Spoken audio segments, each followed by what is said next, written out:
Hai Youth, jumpa lagi di dalam acara Youth for Christ. Senang banget hari ini bisa menyapa teman-teman semua dimanapun kita berada. Semoga kita semua dalam keadaan sehat dan baik.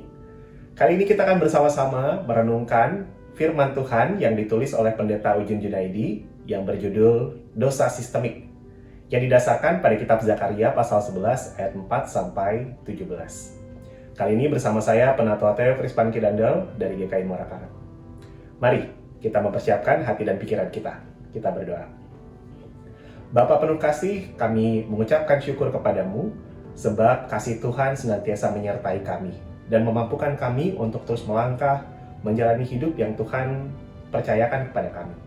Saat ini kami mau melandasi aktivitas kami, kehidupan kami pada hari ini dengan firman Tuhan. Tuhan tolong kami supaya kami dapat memahaminya dan melakukannya dalam kehidupan kami setiap hari. Dalam Kristus kami berdoa. Amin. Yang menjadi pusat refleksi kita pada hari ini adalah dari kitab Zakaria pasal 11 ayat 17 yang berbunyi, "Celakalah gembalaku yang pandir, yang meninggalkan domba-domba." Youth, korupsi adalah kejahatan yang sering kali dilakukan secara komunal dan bersifat sistemik. Artinya, kejahatan ini melibatkan banyak orang dan sudah menjadi budaya yang dianggap biasa dalam sebuah sistem pemerintahan. Pemerintah sebenarnya sudah berupaya untuk memberantas praktik korupsi. Tetapi keterlibatan banyak orang di dalam praktik korupsi inilah yang membuat upaya ini akhirnya tidak maksimal. Korupsi masih terus terjadi meskipun sudah banyak pelaku yang ditangkap. Kesulitan untuk memberantas korupsi terjadi karena sistem yang masih memberikan peluang bagi terjadinya perilaku yang tidak jujur ini. Firman Tuhan kepada Zakaria pada pasal ini sangat menarik. Tuhan menjelaskan kekecewaannya terhadap bangsa Israel dengan sebuah metafora. 3 gembala yang lenyap merepresentasikan pemimpin-pemimpin bangsa Israel pada saat itu.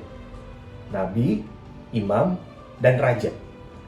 Tuhan peduli dengan kondisi politis yang terjadi di internal bangsa Israel pada saat itu.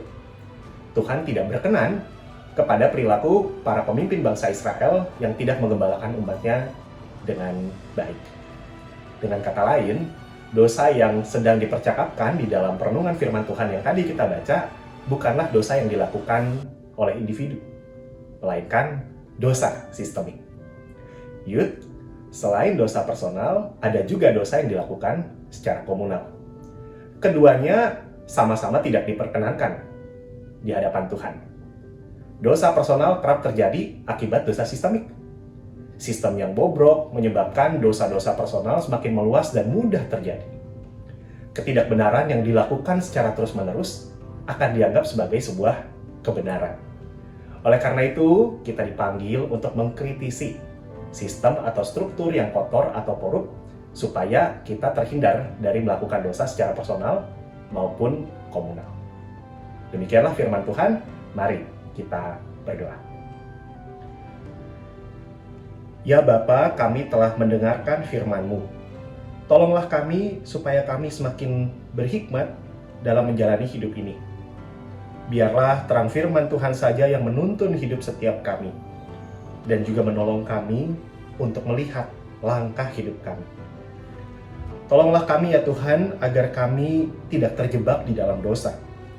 Dan mampukanlah kami juga untuk menerangi kehidupan sekitar kami, di tengah keluarga, lingkungan pertemanan, pekerjaan, studi, juga persekutuan, agar di dalam hidup bersama ini, kami tetap hidup dalam kebenaran dan memuliakan Tuhan melalui karya kami.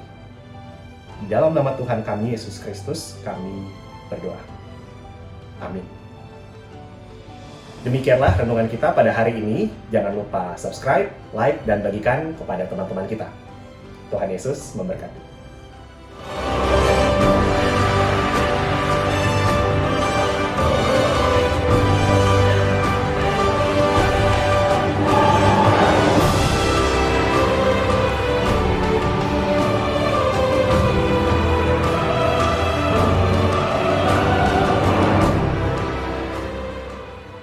Sahabat, mari dukung pelayanan dan pekabaran Injil melalui YKB, dengan membagikan link acara ini kepada sebanyak mungkin orang. Dukungan juga dapat saudara lakukan dengan mentransfer dukungan finansial ke rekening BCA ke nomor 450 305 2990 450 305 2990 atas nama Yayasan Komunikasi Bersama.